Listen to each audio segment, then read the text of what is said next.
Shalom, family. Shalom, man. Happy first fruits, happy Pentecost.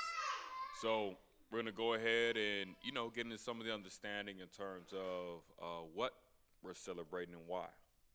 Okay. So what we're celebrating and why, and just some of the basics, with the day. Okay. So let's go ahead and get Leviticus chapter 23. Let's get verse 10. Get Leviticus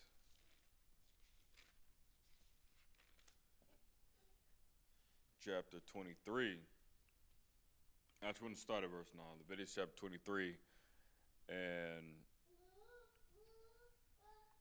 I'm going to start with, actually, no. I can start verse 1 and 2. So, Leviticus 23 and 1. And the Lord spake unto Moses, saying, speaking to the children of Israel, and say unto them, concerning the feast of the Lord, which ye shall proclaim to be holy convocations, even these are my feasts. So Leviticus chapter 23 is a chapter that holds, many of the feasts that we're supposed to keep, unto the Most High God, that is important to Him that we keep. And it says, you shall also proclaim to be holy convocations. Holy meaning separated and dedicated unto the Most High. Convocations being those that are gatherings, okay? Holy gatherings. So that, and these, of course, are the ones the Most High wants us to come together for, okay? Um, so now, skipping down to verse 4, it says, these are the feasts of the Lord, even holy convocations, which ye shall proclaim in their seasons. So the other thing you'll find out with the feast days and holy days of the Most High, that they're usually tied to a certain season. So, like, for example, you'll find out that Passover it's in the spring season. So you shouldn't be keeping Passover in the winter, or in the fall or something like that. So just being mindful that usually these feasts are tied to a certain season. Now, skipping down verse 9.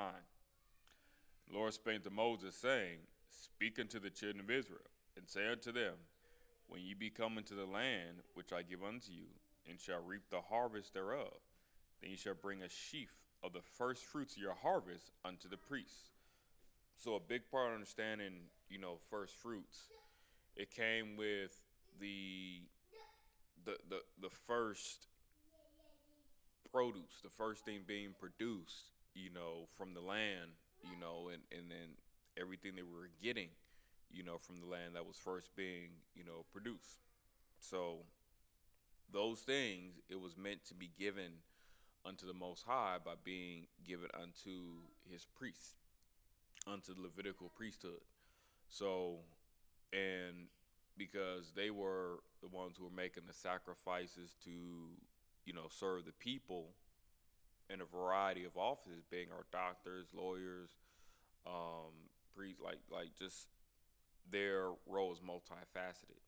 So because of that, they couldn't work a normal job, so to speak, as we would say in this day and age, normal 9 to 5 job, because their job was ongoing. You know, um, their job was ongoing, so they had to be in a place where they were able to focus on the ministry full time. Full time, and it was our job as a nation to help them be able to be successful in doing so by making it to where, okay, well, 10% of our income um, went to go help them, okay?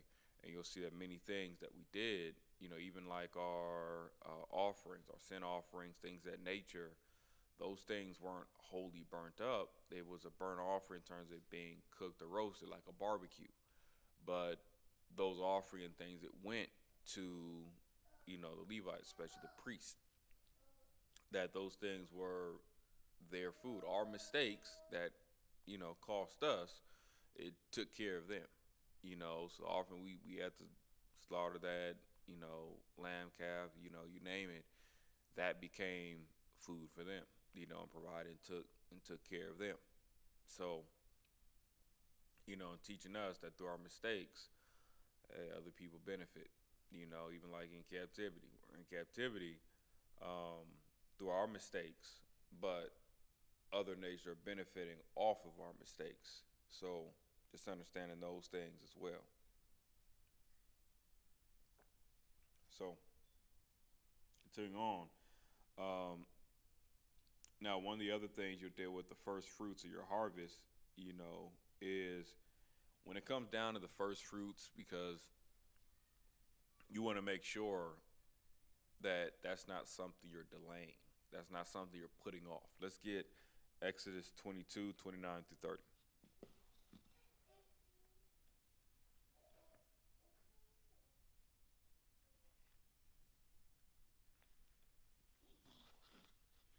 Book of Exodus, chapter 22, and verse 29. It says, Thou shalt not delay to offer the first of thy ripe fruits and of thy liquors.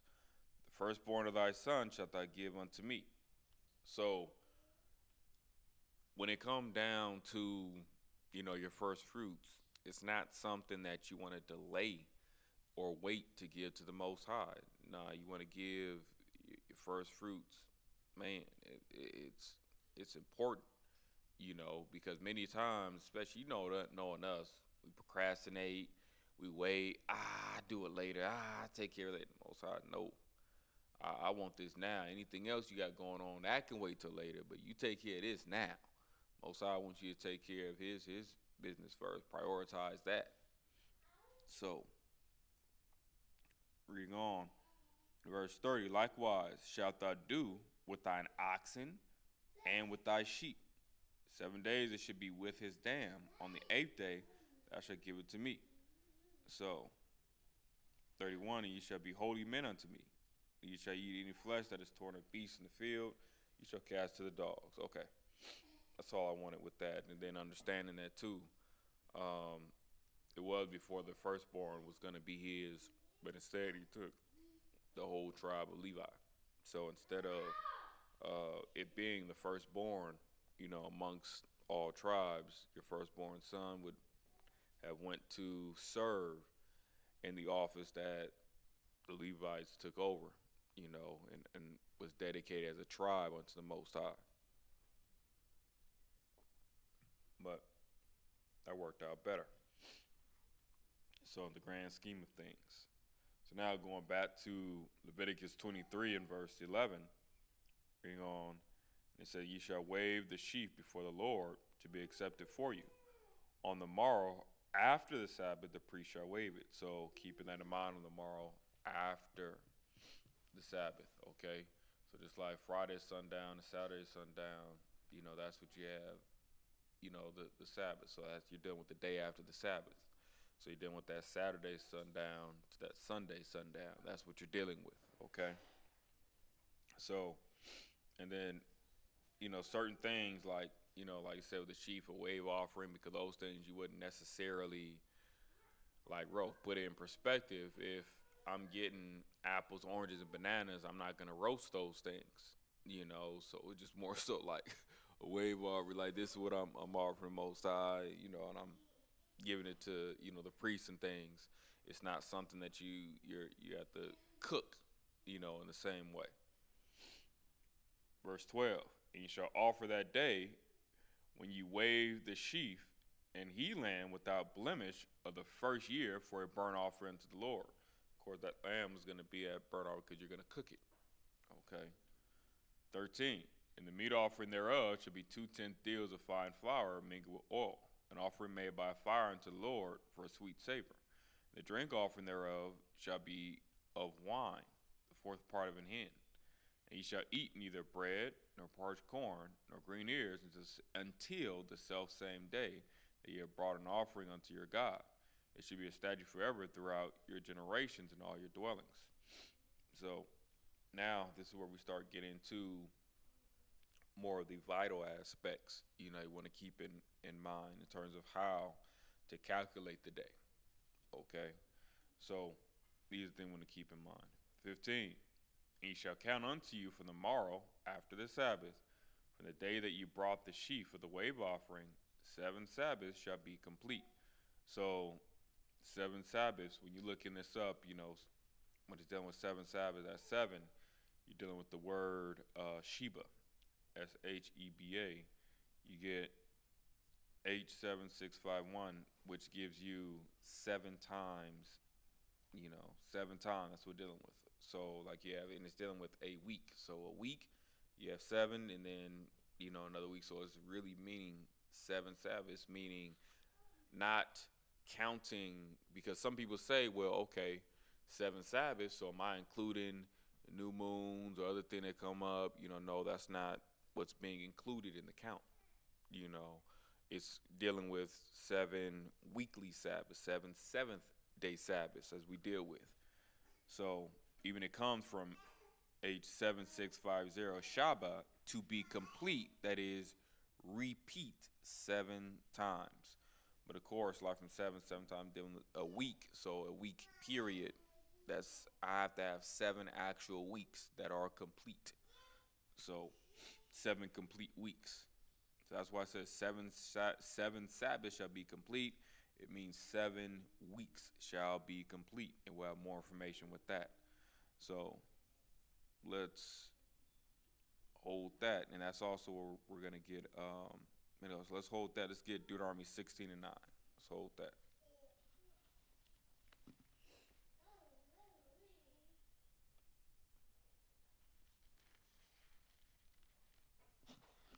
Let's get Deuteronomy chapter 16, and let's read verse 9. And it says, 7 weeks shalt thou number unto thee. Begin to number the 7 weeks from such time as thou beginnest to put the sickle to the cord. And thou shalt keep the feast of weeks unto the Lord thy God with a tribute of a freewill offering of thine hand, which thou shalt give unto the Lord thy God, according as the Lord thy God hath blessed thee. So, and that's something that we still do. So, as far as having a tribute or a free will offering, we do that by the meals and things that we cook. So today, many of us we're not farmers and things. We don't have land and crops, but we're able to earn money, go to the store, buy some good food, and prepare some good food, and then offer that unto our congregation. To include both the teachers and bishops, deacons, apostles, the ministers, the elders, and then the congregants, offering those things to the best that we can to our nation, to the Most High's people. Since currently we cannot identify those of Levitical priesthood or those that are Levites, in short. But we do that by bringing forth, the best that we have and offering that to our nation, our people. So, and we'll get more information of that, of that too. And then just, celebrating, the feast. So giving, our best, cooking our best. It's not a feast where you just want to, be cheap or I'm just gonna make grab some, Hebrew National hot dog, just kind of make that and call it a day. Now it's different, don't get me wrong, it's different if, you're going through economical hardships and that's the best that I have this year, the best I can offer, then don't let that stop you from offering your best, like with your alms. Give according to what you have. I may not have, 200, 150, to drop on some. All I may have is $25. Get the best you can with $25, you know. So whatever that would mean. So just keeping those things in mind. So, and like it said in verse 10, and thou shalt keep the feast of weeks unto Lord thy God. So remember, another name, for first fruits is the Feast of Weeks. Okay, that's another name of it. So it has a few different names. So you have first fruits. Now we're all seeing here the Feast of Weeks. So, and again, it's like, 9, 7 weeks shalt thou number unto thee. So remember, we got 7 Sabbaths before, right? Someone may say, well, how do you know, it's not just counting every single Sabbath that comes up, because here we see again, it says 7 weeks. that goes back to the definition, the strong definition we were getting. Here's another uh, precept that that you can add to your arsenal to get an understanding that, okay, I'm knowing that, yeah, it's saying 7 Sabbaths, but it's also synonymous to 7 weeks, because we deal with the Sabbath comes up how often? Every 7 days, right? Every week, every 7 days in terms of the weekly Sabbath. So the 7th day Sabbath, but that's what it's meaning in context. So 7 weeks. So and I said, verse 10, thou shalt keep the feast of weeks unto the Lord thy God with a tribute. So that tribute that we give, that's what we, in this day and age, what we purchase.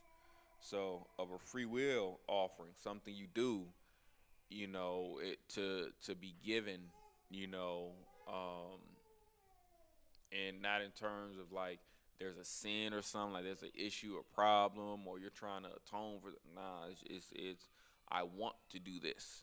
I want to do this. So a free will offering of thine hand, which thou shalt give unto the Lord thy God, according as the Lord thy God hath blessed thee.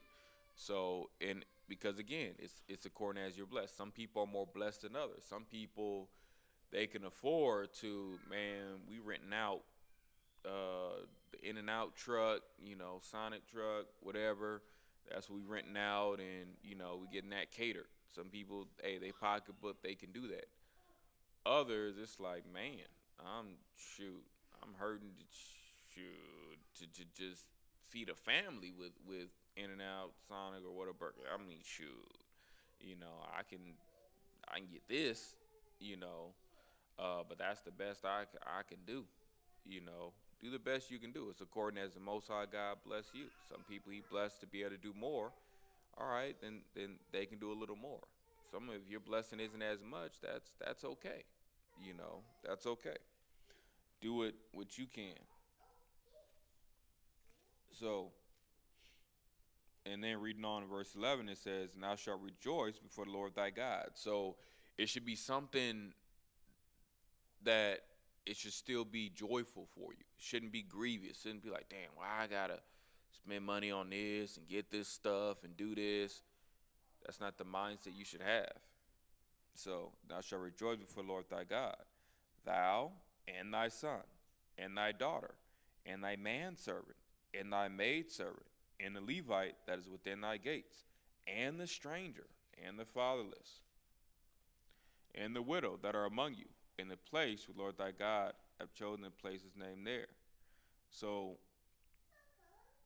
that's what you have. And it says 12, "And thou shalt remember that thou wast a bondman in Egypt, and thou shalt observe and do these statutes." So, these are things that the Most High, He wants it to be a big celebration that all can partake in. Because of a situation where, even in the future, the Most High, His laws, and remember, it's religion is what you practice. Most High God gives us His laws, which is His government. What is He desires and wants, for not only us to do, but really for everyone to do, the whole globe, everyone to follow righteousness and to do these things. But He's not forcing anyone.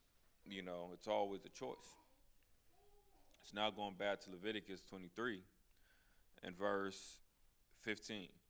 "And ye shall count unto you for the morrow after the Sabbath, from the day that you brought the sheaf for the wave offering, 7 Sabbaths shall be complete." So it says, "Even unto the morrow after the 7 Sabbaths shall ye number 50 days, and ye shall offer a new meat offering unto the Lord." So, like it says, and number those 50 days. 50 days should be complete. 7 Sabbaths and 50 days. So let's get Tobit 2 and 1. So let's get Tobit 2 and 1. Let's get another name. So, like I said, 7 Sabbaths should be complete. So 7 times 7. I'm dealing with 7 Sabbaths. 7 times 7 is what? 49. And then that, like I said, then you number that after tomorrow. Then you have that boom. That extra day is that next day, right? As that Sabbath. So you're gonna have your 50 days that way. Let's get Tobit 2 and 1. Get the book of Tobit, Tobit chapter 2. Let's do it. Tobit chapter 2, and let's read verse 2. And we're going to read, down a little bit. Um, Tobit chapter 2 and verse 1. Now, when I was come home again, and my wife Anna was restored unto me, because this is Tobit speaking, and he had came home again because he was detained or arrested for um, taking his people down that were hung and burying them. And my wife Anna was restored unto me with my son Tobias, because his family was taken away from him as a result of him burying his people. You know, um, so in the Feast of Pentecost, so now he's in captivity, but he's also in a place where he is celebrating Pentecost. You know, so he's also celebrating Pentecost in captivity. How do we know? Let's get Tobit chapter 1. So, Tobit chapter 1, and that we're going to read down, but we're starting at 1. Tobit chapter 1 and verse 1. The book of the words of Tobit, son of Tobiel, the son of Anael, the son of Aduel, the son of Gabiel, of the seed of Asael, of the tribe of Naphtali. So, Tobit was of the tribe of Naphtali. Verse 2. When the time of Emanezar, king of the Assyrians, was led captive out of Thespi, which is at the right hand of that city, which is called properly Naphtali and Galilee, above Asser. So, here we're dealing with the Assyrian captivity. Okay. So, and more of that history is in 2 Kings 17, 1 through 8. But that's getting a gauge in terms of the time period of captivity that we're dealing with.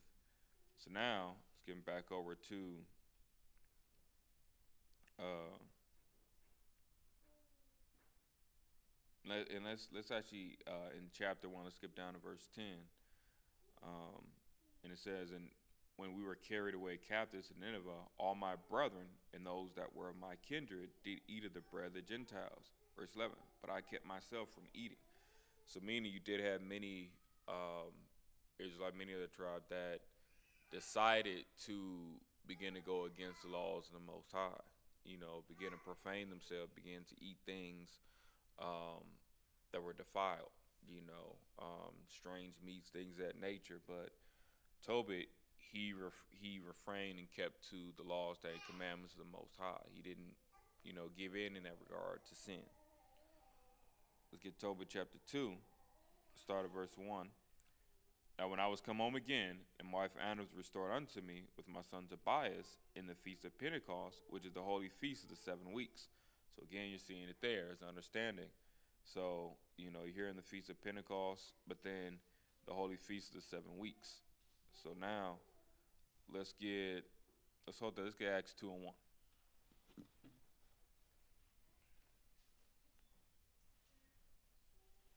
Let's get the book of Acts chapter 2,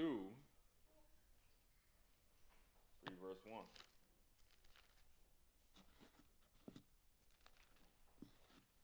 Let's get the book of Acts chapter 2, and let's read verse 1. And it reads, when the day of Pentecost was fully come, they were all with one accord in one place. So, Pentecost. So, and let's get that in the Strong's Concordance.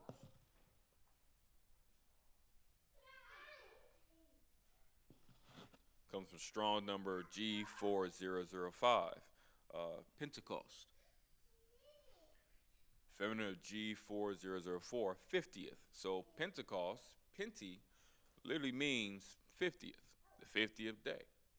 So that's what you're dealing with, 50 days. Being implied from Passover, that is the festival of Pentecost, okay? Because Pentecost is going to be aligned with when you kept Passover. So you may even see different,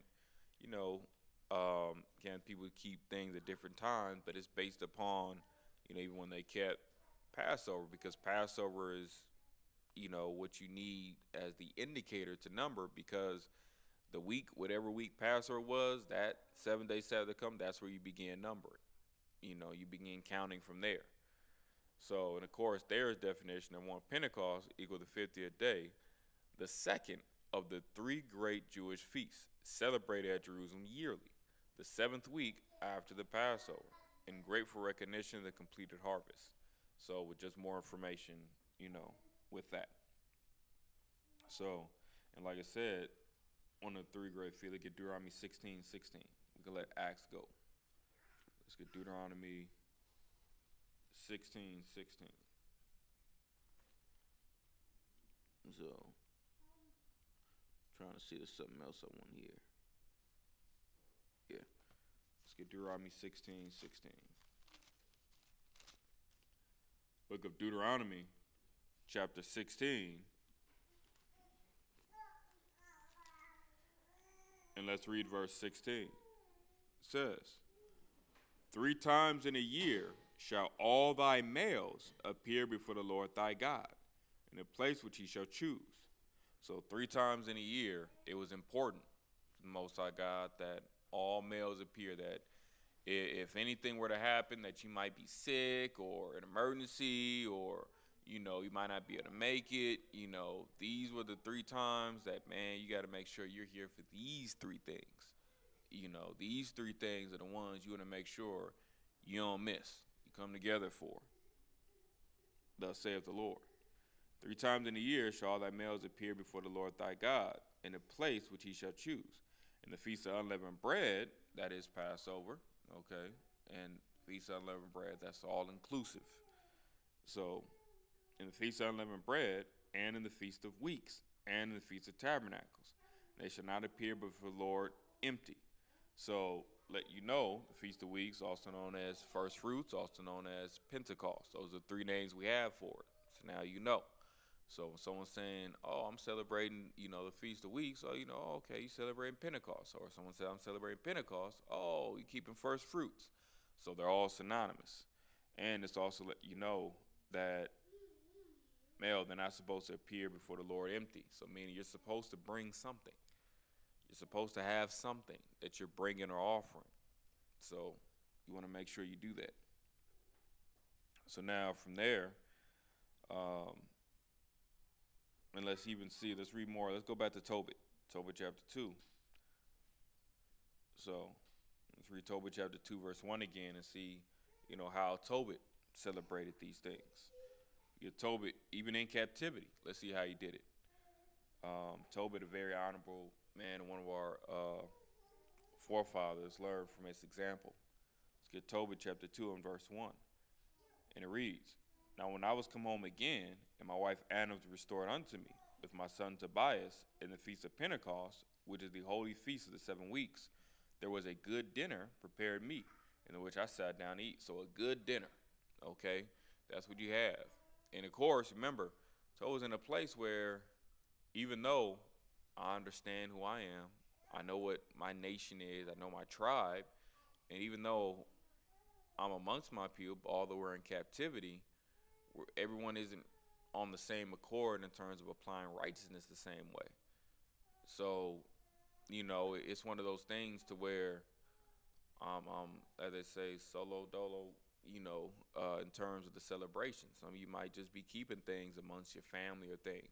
That doesn't mean don't keep it just because I'm not part of a major organization or it's just me and my family. Nah, I still keep it. Still, sometimes it may not always be as big of a few. Sometimes it just might be that, hey, we making a good dinner tonight, but it's going to be a good one. It's going to be an extravagant dinner. That's what you want. That's good. So, and it's also letting you know that, it's okay to cook on Pentecost. So, that's okay. Every Sabbath isn't created the same in terms of, oh, I can't cook or things. That's not necessarily the case. So you still wouldn't work, buy, or sell, but you can cook. Okay, you can cook. So because we're reading in terms of the offering and things that are being made, they were still making those, offerings. And then, of course, I told with Dylan, a good dinner and thing, it was cooked on Pentecost. So it was a good dinner prepared me, in the which I sat down to eat. Verse 2, And when I saw abundance of meat, I said to my son, Go and bring what poor man soever thou shalt find out of our brethren, who is mindful of the Lord, and lo, I tarry for thee. So look at that too. A couple of things. It wasn't just, even though it said, hey, I saw we had extra. We're not going to eat all this. And what was it? My mindset. All right, we can help out some of our people. We give some of our people. Hey, those that may need it. They may not, have. They may be down. So, all right, we could find someone that may be lacking, someone that's more poor. We can help them out. So, but now it was one of those things, like it said, not just anybody, but someone who was mindful of the Lord. Not just lottie-dottie anybody. This person mindful.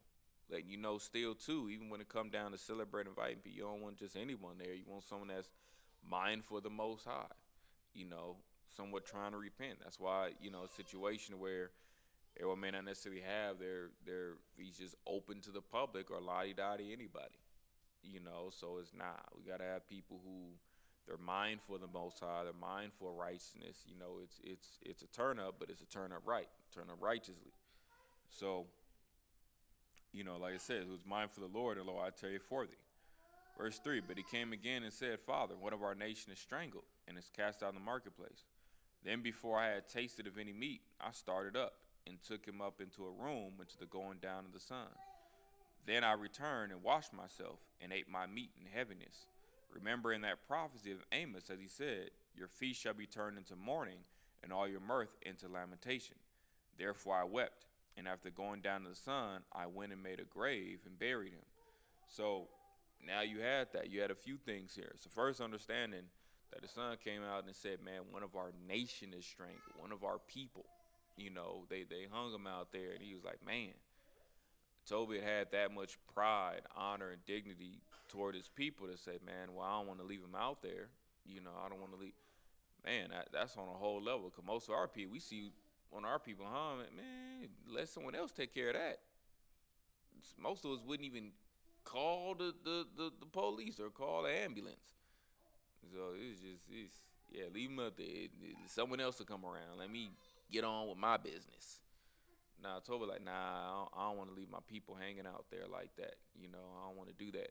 So going to show you the level of love, care, and concern that he had for his people.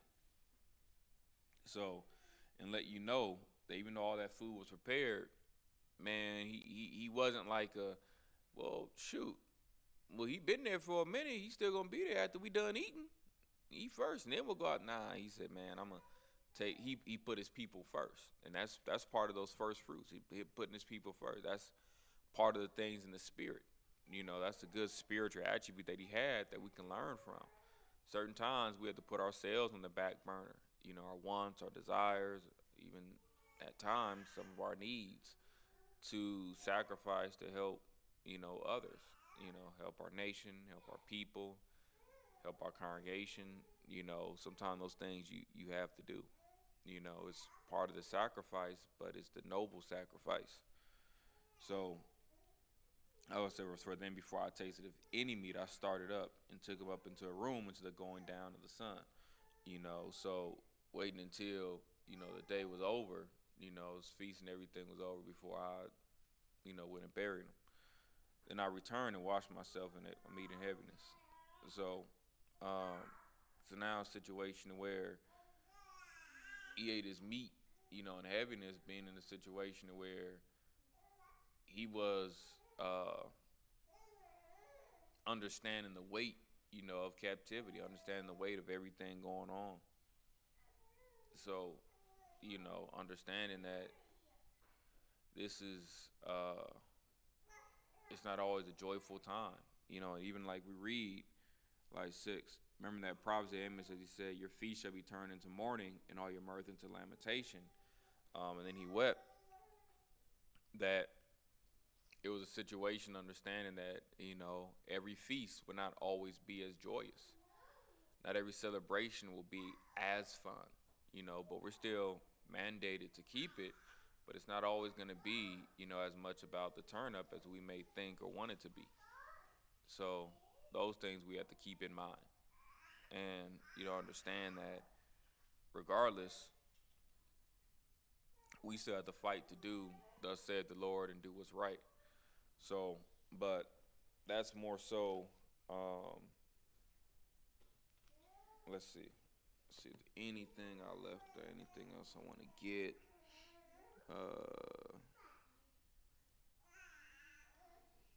let's get Romans 12, 1 through 2. Let's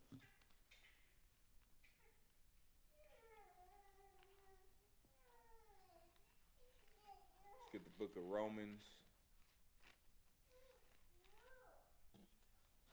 chapter 12, verse 1 through 2.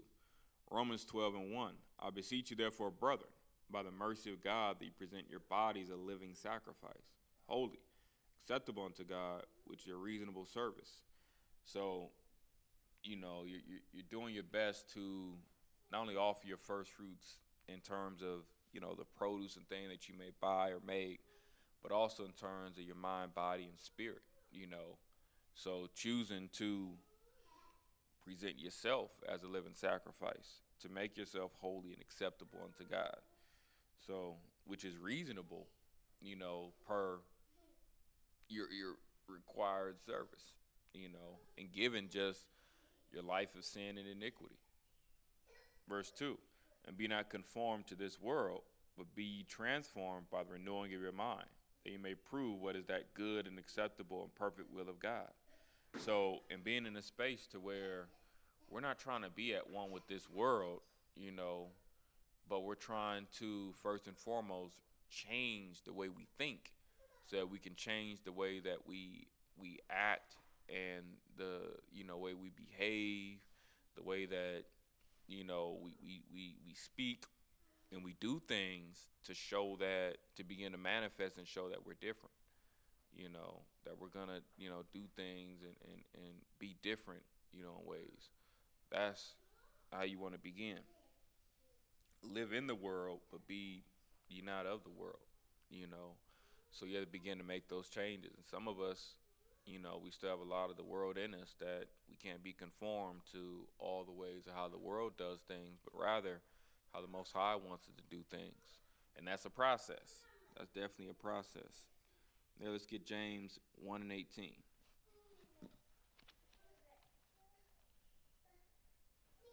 Let's get the book of James,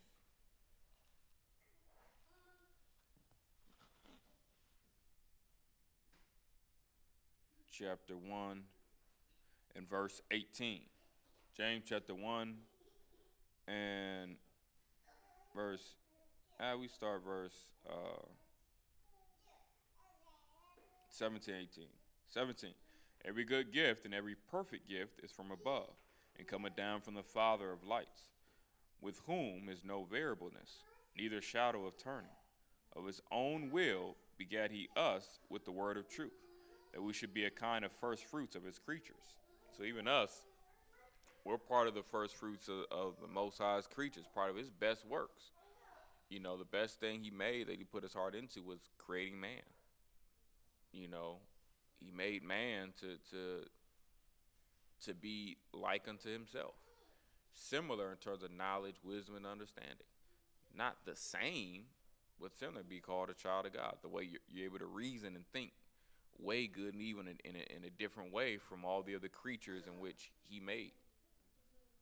So the way you're able to process information, that's on a totally different level. Now we're going to get last scripture, 1 Corinthians 15:20.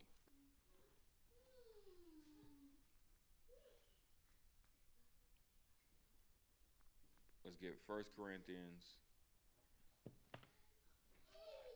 chapter 15. Let's read verse 20.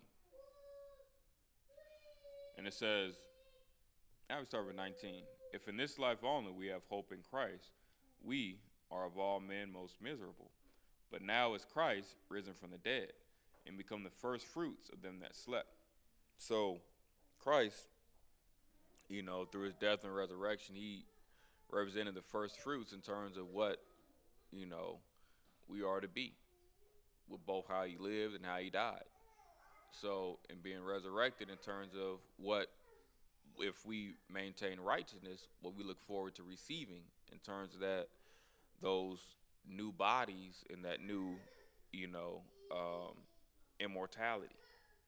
So But nevertheless, pray that all of us become worthy, both in this in this building, and also those online, that we fight to become worthy of the blessing, the Most High, and the reward, to come, and we be found worthy and acceptable to the Most High God. So with that, I pray that you have a better understanding of first fruits, aka Pentecost, aka Feast of Weeks, and that your Feast of First Fruits is something, that is enjoyable, that you can rejoice in, and becomes a day of thanksgiving, and appreciation, and hopefully, not a day of sorrow. So with that, I'm gonna go ahead and say, Shalom.